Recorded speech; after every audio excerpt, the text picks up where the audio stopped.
Hi, everybody, and welcome back to yet another cracking installment of the Matt Brown Show. This is the Secrets of Fail series where we're talking to founders, CEOs, entrepreneurs, all about their epic failures in business and kind of what they learn from it. So with us on the line is Jordan Greenfield, the founder, and CEO of Hubi. Welcome to the show, Jordan. Thanks for having me, Matt. Cool, dude. So I've been checking out what you guys have been doing at Hubi, but why don't you give us the elevator pitch, man? What are you guys up to there? Yeah, absolutely. So Hubi is the home on the web to the top celebrities and creators, people like Tom Brady, Jeff Bezos, Chris Hemsworth, Alex Earl, Dude with the Sign, the list goes on and on. Most commonly known as their link in bio, the primary place that they drive their audience and their fans to across social in order to take action, purchase, see their recommendations for things like Amazon, so on and so forth. So that's a little bit of background on Hubi.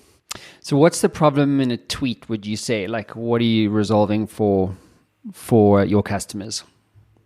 Yeah, so the core solution from the start is that these social platforms only allow you to have one link in your bio. So really giving them that one centralized location where they can showcase and tell the story of everything that makes that creator who they are, and that one centralized place where their fans can access that. That's crazy, hey? Well, that's amazing. Thanks, bud. So listen, let's get into the meat and the potatoes of this series. So what is your story of fail for our audience around the world today? Yeah, I mean, it's some of it was related to stuff outside of what we can control, and I think oftentimes failures do come from that, things that are outside of your control. So how do you really handle that and move forward past that? We built a platform about 2 months before the pandemic that we had launched that was intended for driving people to physical locations. So it was still in the creator space. It was an influencer check-in platform that allowed influencers to go into restaurants, spas, fitness facilities, hotels for free or special accommodations in exchange for sharing that experience on social. So we ended up investing a lot of money into building out a platform. And like I said, we essentially launched it 60 days before the pandemic, and it had a great start. And the pandemic hit, and we ended up being in a place where we almost had to shut the lights out. We had taken on investors in order to build out that platform, completely out of our control. The fact that the physical world shut down, but I think the biggest thing is to not really dwell on that, but to try and figure out what's the next step. So what actually happened then? I mean, that's got to suck, dude. In a major way. Like, where does that story go? Well, the story goes is that we invested a lot of time and energy and resources into becoming what we believe are experts in the creator economy. We learned a lot through the process of building out that platform. We met a lot of people. We built a lot of relationships with some of the top celebrities and creators in the world through that. And our intention has always been to solve solutions around the creator economy. And so you find yourself smack in the middle of the pandemic. It's how can we leverage all of our learnings, our findings, the relationships we built in the process of getting us here, and continue to provide a solution for them. And so I had built something very similar to what we have built now with Hubi prior to actually the pandemic and launching that influencer check-in platform. But there was all this digital chaos in that time. And so we wanted to continue to solve a solution for those people we set out to solve a solution for, which was those creators. Mm-hmm. And so we just really leveraged all the resources that we built along the way. Great, man. So what did you learn from that experience building a platform that, quite frankly, it failed, right? So what did you learn from that experience? Would you hang your hat on as a kind of a key learning or insight? Yeah, I mean, I think the biggest thing is don't dwell. Dwelling on it, trying to feel sorry for yourself about the fact that you put all this hard work in and then this pandemic hits, that doesn't get anything solved. And so I think that anytime you find yourself in a position where your back's against the wall, it's not about how unfair it was. It's about what are the steps to get us back on track? What's the next big move here?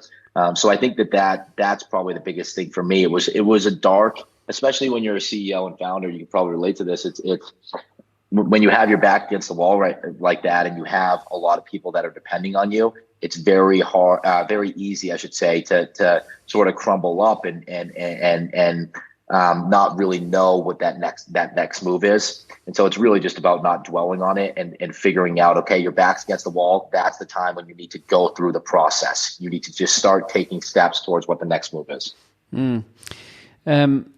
how do you deal with the emotional side of that sort of a failure? Because you've taken on money. I mean, that sucks as it is. I mean, I've raised capital, but I hate the idea of being responsible to investors. I'd rather bootstrap it. That's just me.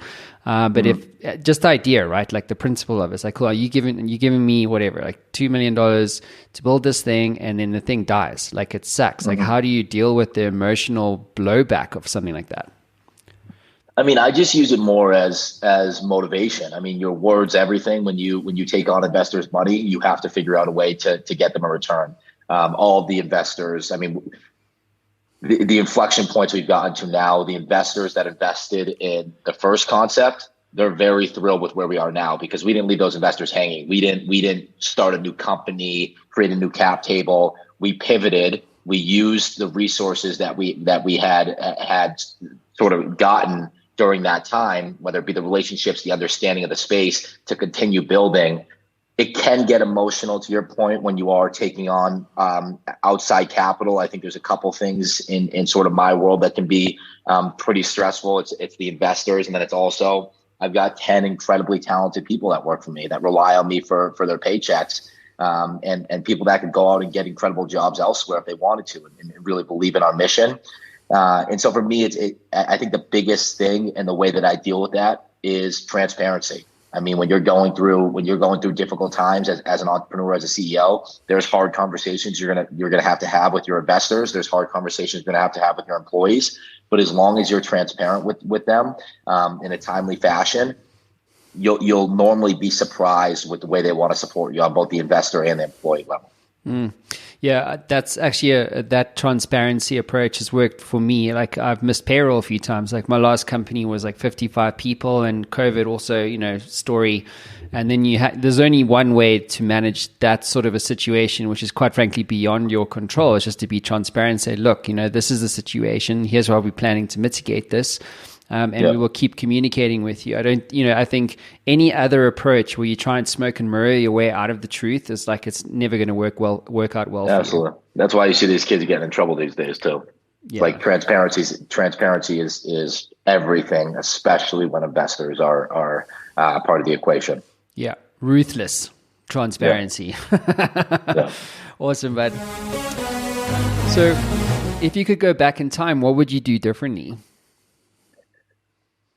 I mean, it's when you're in it, you're like, holy crap, why didn't I do this? We're in a pretty good place right now. So for me, it's like, you feel like all of those things were necessary to get you to where you are today. I was talking with Chad earlier. We've done some work with 50 Cent in the past, and I look up to him a great deal. But there was one quote I had come across where essentially what he was talking about is like, as an entrepreneur, as an artist, whatever it may be, there are times when you feel like you're ready and you're deserving, and the results aren't quite coming to you.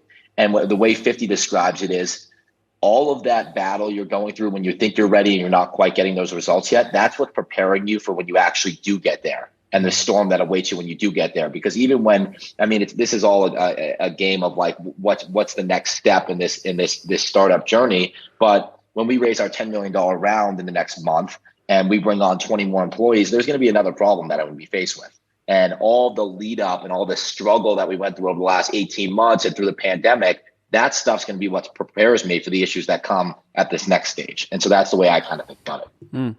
How much do you agree with the statement, your breakdowns are oftentimes your breakthroughs?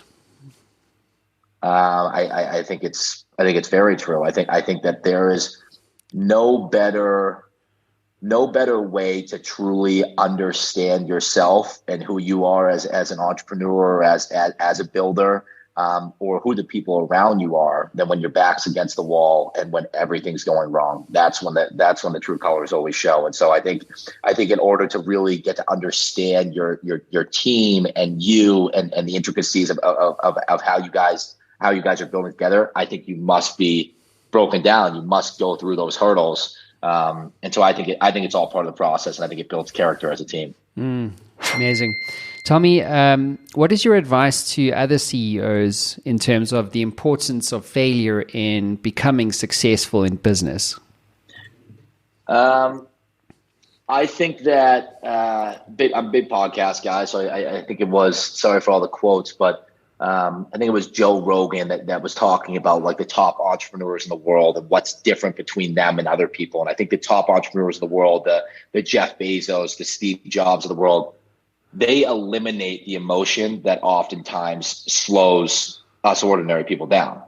Because I think when you're going through your day, it's like how many smart decisions can you make on a daily basis, and how quickly can you move through those? If you're getting wrapped up in the emotions of things, that adds layers and time to it. And so for me, I think that it's really about if you're really passionate about what you are building, that's the most important thing as an entrepreneur, because like we talked about, there's going to be so many trials and so many hurdles that you have to go through. So if you're not incredibly passionate about what you're trying to build, or in our case, who you're trying to solve a problem for, there will be too many hurdles and you'll end up quitting just because it becomes too difficult.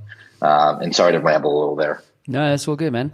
Jordan, do you recommend any books or tools or resources to other founder entrepreneurs, CEOs to use on their journey?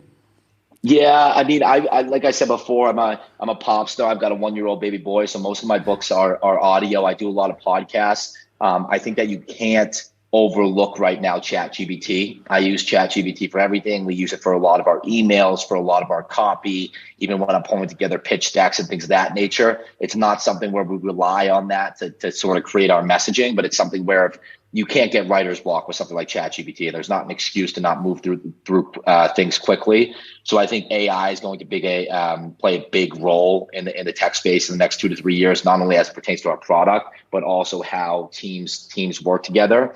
And then there was a book I read a while back. I think it was Peter Thiel. That was one of my favorites. The book 0 to 1 that talked about scaling a business. That was one of my favorite reads. Beautiful.